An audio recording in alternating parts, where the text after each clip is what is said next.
আজ আমি আপনাদের সাথে শেয়ার করব মাত্র 5 মিনিটে তৈরি করা যায় এমন একটি দারুণ সুস্বাদু ও স্বাস্থ্যকর নাস্তা রেসিপি।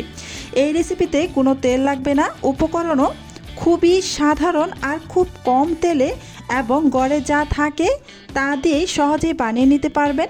সকালের নাস্তা বা বাচ্চাদের টিফিন কিংবা বিকেলের হালকা ক্ষুধায় সব ক্ষেত্রেই এটি হবে একটি চমৎকার পছন্দ। প্রথমে একটি বাটির মধ্যে আমি হাফ কাপ পরিমাণ সুজি নিয়ে নিলাম আর হাফ কাপ পরিমাণ নিয়ে নিলাম আটা, আর দিয়ে দিচ্ছি 2 টেবিল চামচ পরিমাণ গুঁড়া দুধ। আমি মেজারমেন্ট কাপে মেপে নিয়েছি হাফ কাপ করে সুজি আর হাফ কাপ আটা, 2 টেবিল চামচ পরিমাণ গুঁড়া দুধ। এবার এখানে দিয়ে দিব মেজারমেন্ট কাপে মেপে 1 কাপ পরিমাণ নর্মাল তাপমাত্রায় থাকা পানি।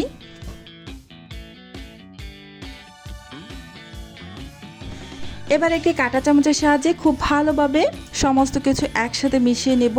এমনভাবে মেশাতে হবে যেন কোনো লাম্পস না থাকে। এখানে আমি ধাপে ধাপে কিছু উপকরণ ব্যবহার করব, সেই জন্য ভিডিওটা অবশ্যই স্কিপ করে দেখবেন না, তাহলে কিন্তু উপকরণগুলো বুঝতে পারবেন না কি কি আমি এখানে ব্যবহার করেছি।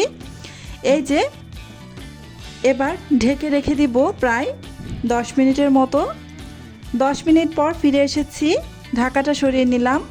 আর এই যে সুজিটা কিন্তু একদমই নরম হয়ে এসেছে। এবার এখানে দিয়ে দিব একটি ডিমটা ফ্রিজে ছিল, আমার ফ্রিজ থেকে বের করে রেখেছিলাম আমি প্রায় 30 থেকে 40 মিনিট আগে। এবার এই ডিমটা দিয়ে ভালোভাবে এই ডিমটাকে ফেটিয়ে নিচ্ছি, এই ব্যাটারের সাথে মিশিয়ে নিচ্ছি। ভালোভাবে ফেটিয়ে ব্যাটারের সাথে মিশিয়ে নিতে হবে। এই পর্যন্ত আমার ভিডিওটা যারা যারা দেখতেছেন প্লিজ আমার ভিডিওতে একটা লাইক দিয়ে দিবেন। আর আমার চ্যানেলটি যদি আগে থেকেই সাবস্ক্রাইব করে দেওয়া না থাকে প্লিজ আমার চ্যানেলটি সাবস্ক্রাইব করে পাশে থাকা বেল বাটনটি অন করে রাখবেন। এতে করে যখন আমি নতুন কোনো ভিডিও আপলোড করব তখন সাথে সাথে আপনার ওখানে নোটিফিকেশন পৌঁছে যাবে। এবার এখানে দিয়ে দিচ্ছি 2 টেবিল চামচ পরিমাণ চিনিটা আপনারা আপনাদের ইচ্ছে অনুযায়ী এখানে বাড়িয়ে কমিয়ে দিতে পারেন। দিয়ে দিলাম স্বাদ অনুযায়ী লবণ। এবার খুব ভালোভাবে আবারও ব্যাটারের সাথে মিশিয়ে নিচ্ছি। খুব ভালো করে মিশিয়ে নিতে হবে যেন চিনিটা একদমই গলে যায়। ভালো করে মিশিয়ে না হয়ে গিয়েছে। আর এই যে এখানে আপনাদের দেখিয়ে দিচ্ছি, এই যে এখানে আমি দিয়ে দিয়েছি হাফ চা চামচের চেয়ে আরও কিছুটা কম হবে বেকিং পাউডার। বেকিং পাউডারটা দেওয়ার সময় ভিডিওটা আমি অন করতে ভুলে গিয়েছিলাম, তাই আপনাদের দেওয়ার সময় দেখাতে পারিনি। বেকিং পাউডারটা দিয়ে আমি ভালোভাবে যে কাঁটা চামচের সাহায্যে নেড়ে চেড়ে মিশিয়ে নিচ্ছি। ব্যাটারের সাথে ভালোভাবে মিশিয়ে নিতে হবে। আর এই বেকিং পাউডারটা অবশ্যই নাস্তাটা তৈরি করার পূর্বে ব্যবহার করে তারপর নাস্তাটা বানাবেন। বেকিং পাউডারটা দিয়ে ভালোভাবে নেড়ে মিশিয়ে নিয়ে এবার এখানে দিয়ে দিব ভ্যানিলা এসেন্স। খুবই সামান্য একটু ভ্যানিলা এসেন্স দিয়ে দিব, এতে করে খুব সুন্দর একটা বেকারি টাইপের সুঘ্রাণ আসবে, খেতে ভীষণ ভালো লাগবে। আপনারা চাইলেও এটা স্কিপ করতে পারেন, কোনো সমস্যা নেই, তবে দিলে খুব সুন্দর একটা ঘ্রাণ আসবে। ভ্যানিলা এসেন্সটা দেওয়ার পর খুব ভালোভাবে নেড়ে মিশিয়ে নিলাম।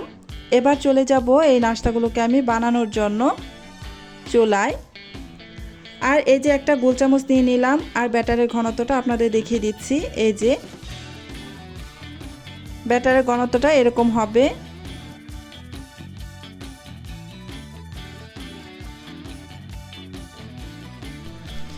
চুলা একটা প্যান বসিয়ে দিয়েছি, প্যানটা গরম হয়ে এসেছে। এবার এখানে খুবই সামান্য মানে 2-3 ফোঁটার মতো তেল দিয়ে দিলাম। এই তেলটা দেওয়ার কারণ হচ্ছে প্যানের মধ্যে নাস্তাটা ভাজার পর আটকে যাবে না, খুব সহজে উঠে আসবে। 2-1 ফোঁটা তেল দিয়ে ব্রাশ দিয়ে ভালোভাবে ব্রাশ করে নিচ্ছি।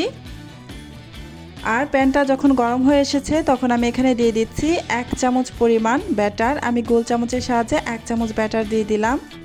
ব্যাটারটা দিয়ে আর উপর থেকে ছড়াতে হবে না, এমনিতেই একা একাই ছড়িয়ে পড়বে।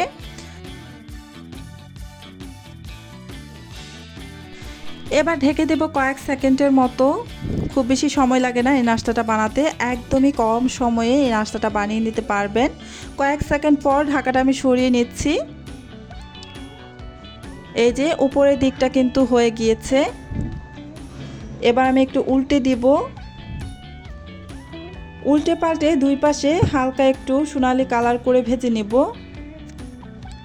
আপনারা চাইলে কিন্তু এমনিতেও নামিয়ে ফেলতে পারেন, তবে আমি দুই পাশে একটু সোনালি কালার করে ভেজে নেব। আর সামান্য একটু তেল দিয়ে দিচ্ছি। আপনারা চাইলে কিন্তু একদমই তেল ছাড়াই এটা ভাজতে পারেন, তবে আমি একটু সামান্য তেল দিয়ে দিচ্ছি। সামান্য একটু তেল দিয়ে ভাজলে আমার বাচ্চারা খেতে ভীষণ ভালোবাসে, তাই আপনারা চাইলে কিন্তু তেলটা একদমই স্কিপ করতে পারেন। এই যে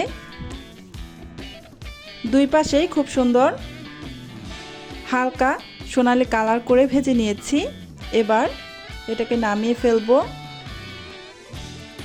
সেমভাবে আমি আপনাদের আরও একটি নাস্তা বানিয়ে দেখিয়ে দিচ্ছি।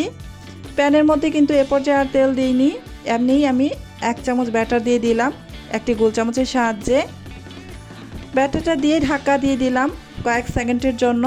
কয়েক সেকেন্ড পর আমি ঢাকাটা সরিয়ে নিচ্ছি। এই যে উপরের দিকটাও কিন্তু কাঁচা ভাব চলে গিয়েছে, আপনারা চাইলে কিন্তু এভাবেও নামিয়ে ফেলতে পারেন, তবে আমি দুই পাশে হালকা একটু কালার করে ভেজে নেব।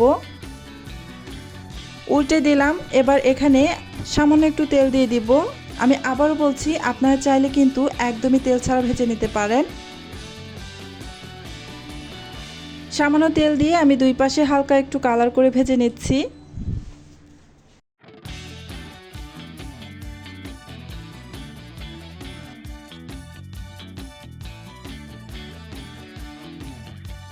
দুই পাশে খুব সুন্দর একটা সোনালি কালার চলে আসছে। এবার এটাকে আমি নামিয়ে ফেললাম। সেমভাবে কিন্তু আমি বাকি সবগুলো বানিয়ে নিব।